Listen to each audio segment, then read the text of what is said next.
तस्वीरों का दम देख रहे हैं आप। इस वक्त आपके साथ मैं हूं अभिनव। अभी देश के 8 राज्य यास तूफान का खौफ झेल रहे हैं। हालांकि 2 राज्य ज्यादा प्रभावित हैं। यास अब भीषण चक्रवाती तूफान में तब्दील हो चुका है। ओडिशा और पश्चिम बंगाल में यास तूफान तटों से टकरा चुका है, जिसके बाद तेज हवाओं के साथ साथ भारी बारिश भी इस वक्त देखने को मिल रही है। यास तूफान की तीव्रता को आप इस तरह से समझ सकते हैं कि फिलहाल 155 से 165 किलोमीटर प्रति घंटा की रफ्तार से ये हवाएं चल रही हैं, जिनकी तीव्रता लगातार बढ़ती जा रही है। सुरक्षा को ध्यान में रखते हुए पश्चिम बंगाल और ओडिशा सरकार ने जोखिम वाले क्षेत्रों में 12 लाख से ज्यादा लोगों को निकालकर सुरक्षित स्थानों पर पहुंचाया है। इस बीच राहत और बचाव कार्यों के लिए ओडिशा और पश्चिम बंगाल समेत कई राज्यों में एनडीआरएफ लगभग 100 टीमों के साथ तैनात है।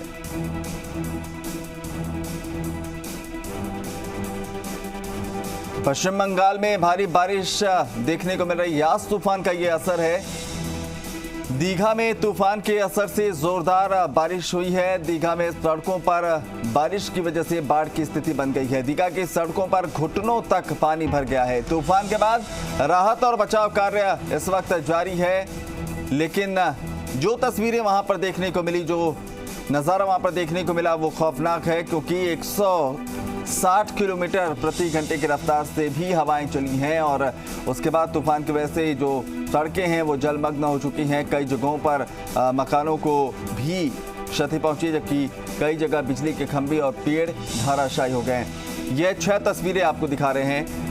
ओडिशा के चांदीपुर की पहली तस्वीर है, दूसरी तस्वीर पारादीप ओडिशा की, तीसरी पश्चिम बंगाल के दीघा की ये तस्वीर है, चौथी तस्वीर ओडिशा के पारादीप की है और ये 6 जो तस्वीरें इस वक्त हम आपको दिखा रहे हैं, ये अपने आप में बयां करें कि किस तरह से यास तूफान का कहर बरपा है इन इलाकों में।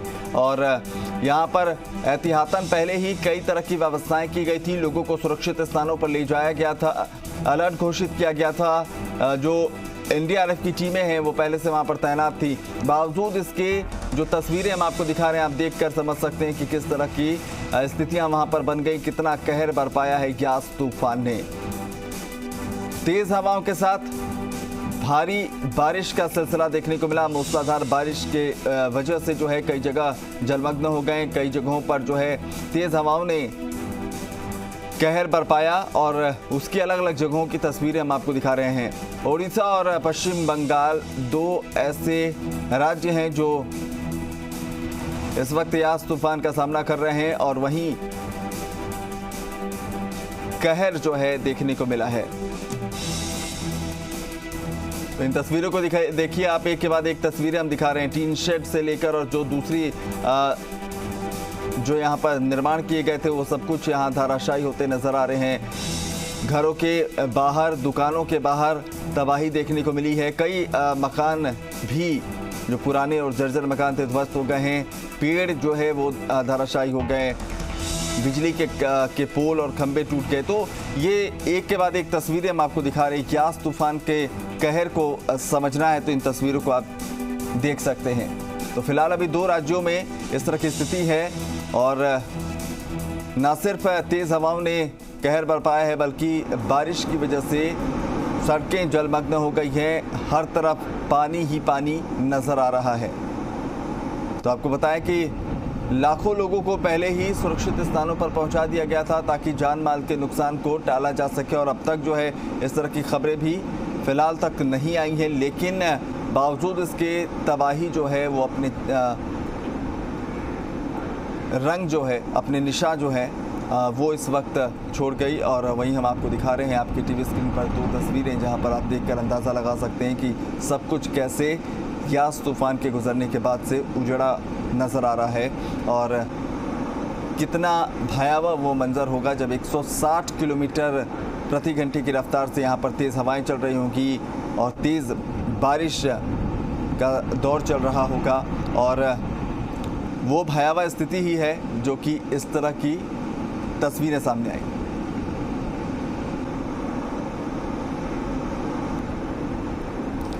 अर्का मुखर्जी हमारे सहयोगी इस वक्त टीवी स्क्रीन पर पश्चिम बंगाल से जुड़ रहे हैं, उनका रुख करेंगे। किस तरह के अर्का वहां पर तस्वीरें देखने को मिल रही हैं? हम दर्शकों को जो दिखा रहे हैं वो तस्वीरें देखकर हम समझ सकते हैं यास ने कितनी तबाही मचाई है, किस तरह से वहां पर कहर बरपा है। मौजूदा स्थिति कैसी है और क्या अभी भी वहां पर जो खतरा है वो बरकरार है?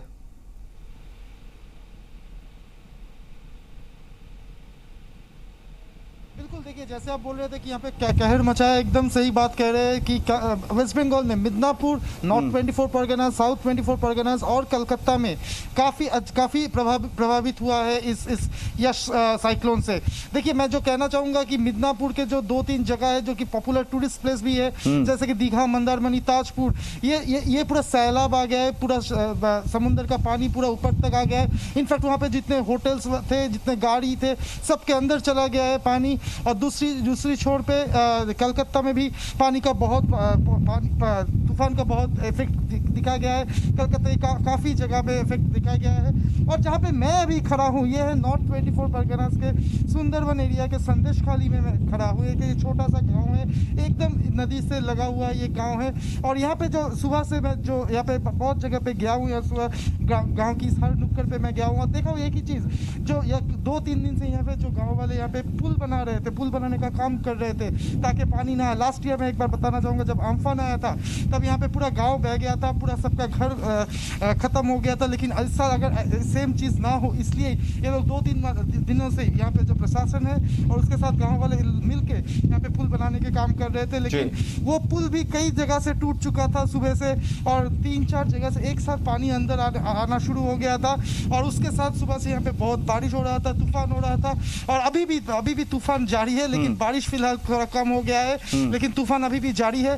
तो कुल मिला के अभी भी सिचुएशन नॉर्मल नहीं है। लेकिन जो मैं कहना चाहूँगा, जो पानी का जो भाव है, जो लहर है, जो स्पीड है, तो वो थोड़ा कम हुआ है। तो इससे मद्देनजर रखते हुए मैं इतना कह सकूँगा, अगर पानी का बहाव दोबारा फिर से ना बढ़ जाए या बारिश फिर से ना आ जाए, तो ये जो पर्टिकुलर जगह पे मैं खड़ा हूँ नॉर्थ 24 परगना में, यहाँ पे थोड़ा सिचुएशन बेटर हो सकता है। लेकिन जैसे मैं कह रहा था कि गांव के अंदर बहुत जगह से पानी चला गया, पानी भर गया है। और जो इवैक्यूएशन ऑलरेडी 2 दिन से चल रहा था और कल तक इवैक्यूएशन खत्म हो गया था।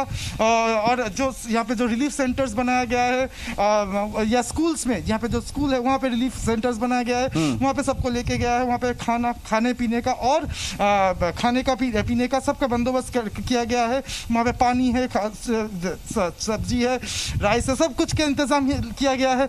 अभी तक किसी के प्राण जाने का ऐसा कुछ न्यूज़ नहीं है, लेकिन हाँ ऑलरेडी बहुत संपत्ति की नुकसान हुआ है।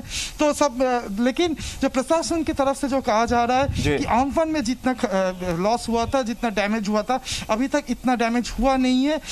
लेकिन अगर ये कंटिन्यू करे, अगर फिर से बारिश आ जाए, वो दिक्कत हो सकती है। और एक बार कैमरा पर्सन संजीव शाह को मैं बोलूँगा दिखाने के लिए, ये जो यहाँ पे जो ट्रीज वगैरह लगा हुआ है, ये जो सुंदरवन एरिया सब जानते हैं, ये एकदम ये पर्टिकुलरली बहुत खासियत ये इसकी है कि मैनग्रोव जो ट्रीज होता है ये यहाँ पे बहुत दिखने को मिलता है। और ये मैनग्रोव ट्रीज के बहुत सारे मैनग्रोव ट्रीज मैंने देखा कि एकदम जड़ से उखड़ गया है। तो उससे चलते क्या होता है, ये जो लैंड है, ये जो वो खराब होता जा रहा है और जो पानी का बहाव और अंदर आ रहा है। जहाँ पे मैं अभी खड़ा हूँ, कल रात भी ये पूरा जगह पानी के नीचे था, अभी पानी थोड़ा कम हो गया। मैं एक बार कैमरामैन को बोलूँगा नीचे अगर कैमरा कर सकता है, मैं कैमरा पर्सन संजीव शाह को बोल रहा हूँ कि एक बार कैमरा नीचे करे जहाँ पे मैं खड़ा हूँ। देखिए यहाँ पे अभी भी पानी है, एक बार नीचे अगर दिखाया जाए, यहाँ पे अभी भी पानी चल रहा है। लेकिन कल रात तक यहाँ पे पूरा पानी भरा हुआ था। अभी सुबह फिर से सुबह भी पानी था। अभी दोपहर 12-1 बजे के बाद से यहाँ पे पानी कम होना शुरू हो गया है और पानी कम हो गया, पानी थोड़ा पीछे चला गया है। लेकिन यहाँ पे जो पुल है, ये पुल भी टूट चुका था, इसलिए पानी अंदर आ गया। जो देख रहे हैं पुल का कुछ, मैं ज़्यादा आगे नहीं जा पाऊँगा क्योंकि यहाँ पे जो जहाँ पे मैं खड़ा हूँ ज़मीन बहुत ही ख़राब है, तो मैं ज़्यादा आगे नहीं जा पाऊँगा। लेकिन जो पुल है ये भी टूट चुका है, इसके कारण पूरा पानी अंदर आ रहा है। तो पूरा वेस्ट बंगाल के साउथ वेस्ट बंगाल के जो साउदर्न पार्ट है वो अच्छी तरह से डैमेज हुआ है।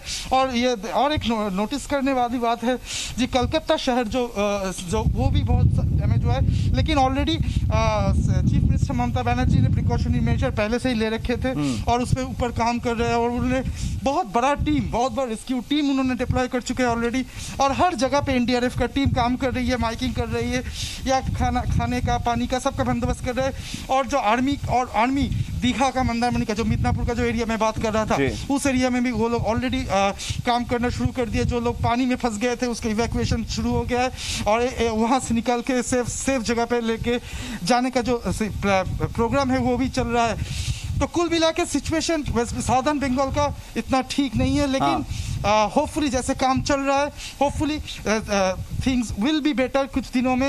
लेकिन बिल्कुल उम्मीद यही है कि चीजें ठीक हो जाएंगी। और जैसा आपने जिक्र भी किया कि अगर बारिश दोबारा देखने को नहीं मिलती है तो स्थिति जो है ठीक रहेगी, लेकिन सब कुछ निर्भर करता है कि क्या वाकई में यास का कहर जो है जितना था उतना बरपना था वो बरपा।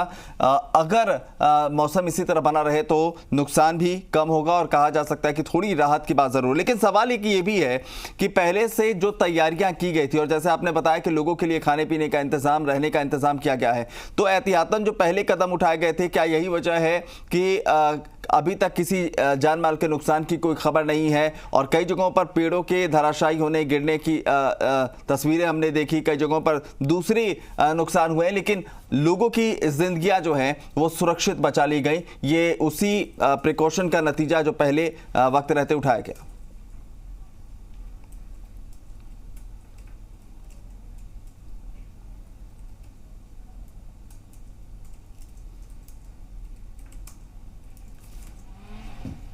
छेड़ा था, तभी से ही कि प्रिकॉशनरी मेजर लेना शुरू हो गया था। और हर जगह पे वेस्ट बंगाल के जहां पे रेड अलर्ट थे, जो एरिया पर्टिकुलरली ऑरेंज जोन जिसे कहा जा रहा है, वो ऑरेंज जोन में जो एरिया थे उसको पहले से ही रेड अलर्ट जारी कर दिया गया था और वहां पे प्रिकॉशनरी मेजर्स लेना शुरू हो गया था। तो ये एक कारण है, एक बोल सकते हो। और दूसरी बात, सिर्फ इंसान नहीं, जो कैटल्स है, ये एकदम गाँव है, यहाँ पे बहुत सबके घर पे कैटल्स है, तो वो भी उसको भी अलग करके दूसरी जगह पे लेके गए ताकि उनके भी प्राण का कुछ हानि ना हो। तो ये सब प्रिकॉशनरी मेजर्स था जो आप बोल रहे हैं। हाँ, जरूर हम कह सकते हैं कि अगर ये लिया नहीं जाता तो प्रॉब्लम बढ़ सकती थी। आम्फान की जो स्मृति, आम्फान की जो मेमोरी है हमारे दिलों में, दिमागों में, वो फिर से वापस आ सकती थी। क्योंकि एक बात सही है, जहाँ पे मैं खड़ा हूँ यहाँ पे आम्फान का जो मेमोरी है अभी तक लोगों के चैन से लोगों के माइंड से गया नहीं है। तो उसका डर था। जब मैं कल यहाँ पे लोगों से बात कर रहा था, गांव में लोगों से बात कर रहा था, वो लोग सिर्फ एक ही बात बोल रहे थे कि हमको दोबारा आम्फान नहीं चाहिए, वो दिन मुझे वापस नहीं देखना है, वो दिन हमें वापस नहीं देखना है। तो लोगों का डर अभी भी 1 साल पहले का वो डर था, तो उसको वो डर लेके वो आज मैदान पे उतरे थे। और जहाँ तक मैं देखा हूँ संदेशखाली में, तो 2-3 जगह पे जो पुल टूट गया है वो उस जगह से पानी अंदर आ रहा है, उसका भी काम चल रहा है, जितना जल्दी हो सके उसका पानी को कम। अच्छी बात यही है कि जो टीमें हैं वो पहले से तैनात हैं और पहले भी बहुत सारे कदम उठाए गए थे जिससे नुकसान नहीं हुआ। और अब जो है चीज़ों को व्यवस्थित करने में कितनी जल्दी जो है चीज़ों को ठीक कर लिया जाए, अब इसमें भी तमाम जो टीमें हैं वो लगी हुई हैं। बहुत बहुत शुक्रिया ग्राउंड जीरो की हकीकत हम तक पहुंचाने के लिए। तो तस्वीरें आपके सामने हैं यास तूफान का कहर, और जैसा हमारे सहयोगी नॉर्थ 24 परगना की स्थितियों को दिखा रहे थे, हर तरफ जलमग्न होने की स्थिति थी, पानी भरा हुआ था, सड़कें जो है वो नज़र नहीं आ रही थी, दूसरी तरफ तेज़ हवाओं की वजह से सब कुछ उजड़ा हुआ था।